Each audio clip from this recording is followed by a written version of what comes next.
Welcome in. It is the local and community issues and answers right here on WVTN TV. So glad to have in the studio with me today, Brandy Gilley. Now, she's from the Laurel County Health Department. Brandy, good to meet you. Good to meet you. Tell us about the health department. Well, the health department is a community outreach service. We do a lot of health education and preventative health care for the community. We're available for some clinic services for individuals to come into the health department and see a nurse. We do not have a doctor on staff, unfortunately, but if someone is in need of medical services, we can refer them out to a physician in the local community. Very good. Now, how long have you been with the health department? I've been with the health department almost 9 years. August will be 9 years. 9 years, and throughout the years you've helped a lot of people. Now, you're a registered dietitian? Yes, I'm a registered dietitian. I work at the health department part of the time as a dietitian in the clinic. I see patients that come in with nutrition issues, a lot of people with diabetes, sometimes people who just want to get to a healthy weight, sometimes people with food allergies and other dietary needs. Very good. You know, for the ones that's listening by the way of radio and watching by the way of TV, educate us a little bit on better nutrition. Well, the thing that we focus on primarily at the health department are the dietary guidelines. The dietary guidelines were revised in 2010, and they focus on the basic nutrition aspects. One is building a healthy plate, making sure that half of your plate is fruits and veggies, making sure that you're doing low-fat dairy products, skim milk, 1% milk. Those versions of milk have the same amount of calcium and essential nutrients as whole milk. A lot of people think that whole milk has more nutrients in it because it's whole milk, but actually skim milk has a little bit more calcium in it. Make sure that you're choosing whole grains mostly. Half of the grains or your bread group should be whole wheat products. Okay. So when you're shopping at the store, make sure you're looking for things that say 100% whole wheat or 100% whole grain. And a lot of times it even has the heart healthy sign. It does, yes, or Live Smart symbol. There's a lot of different symbols that are out there. There is a Dietary Guidelines website that individuals can go to. It's dietaryguidelines.gov, and they can get more information about that. One of the other things that we find that people tend to do wrong when it comes to nutrition is our portion sizes. We like large portion sizes, so we really like to focus on what proper portion sizes are.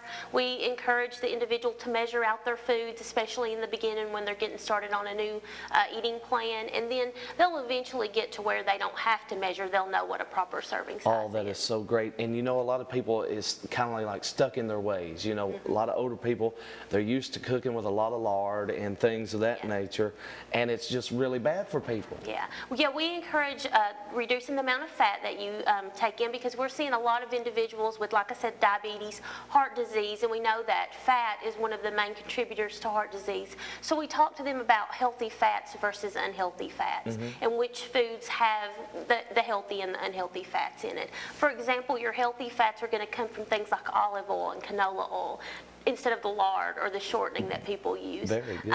We encourage healthy nuts and seeds like peanuts, cashews, almonds. Those are great snacks. And those are fat, which our body needs some of, but they're the healthy versions of fat. They don't clog our arteries like meats do. You took the words out of my mouth. You know, a lot of people's having to have stents put in their hearts and things of that nature because of clogged arteries, and which a lot of this could be helped by just eating properly. Yes, yes. And another thing is blood pressure. We see a lot of people with high blood pressure, so we encourage reduction in sodium that they're taking in. You know, a lot of processed foods or convenience foods have tons of sodium in them, so we try to encourage them to go more fresh fruits and veggies. Frozen fruits and veggies don't have a lot of sodium in it, but when you turn to like frozen dinners or frozen meats that have already been breaded, like sometimes people buy the breaded chicken or the breaded fish that are frozen, those tend to have a lot of sodium in them. Your prepackaged meats, like your bologna, which is also high in fat, and your ham that you buy prepackaged, they do also have a lot of sodium. Now at the deli, you can get low sodium versions of those, and we find that the versions of those meats that are at the deli tend to have less sodium in them than the ones that are prepackaged in the store. That is so good. And you know, you've got so many issues. You've got obesity, especially with young children now, you know, because they eating junk food and a lot of candy and a lot of pizza and things like that, and that stuff piles up. Yes, definitely, yes. It can cause, you know, we're seeing kids at young ages, 4 and 5 years old, that are already extremely overweight or obese, and those kids, you know, by the time they become teenagers, they may already have diabetes, or they may already have some heart disease going on, and that's going to decrease their quality of life, you know, for the remainder of their years. So we really want to try to prevent that from happening. Is diabetes hereditary? It can be. I don't know if hereditary is the correct term. We know that lifestyles are passed on from generation to generation. So usually what we find, if you have parents that are overweight, then they're going to pass on those lifestyle choices to their children, and those children are more likely to become overweight. So we know that overweight and obesity is one of the main contributors to type 2 diabetes. Now, type 1 diabetes is more of a autoimmune response. The person may be predisposed to type 1 diabetes, and type 1 is where they must take insulin to survive. They have to have the insulin shots. So that form of diabetes can be hereditary and passed on. Usually it's something that's happened in that individual's body. Maybe they've become ill and it's triggered their pancreas not to produce insulin anymore. So those people can be very, very thin.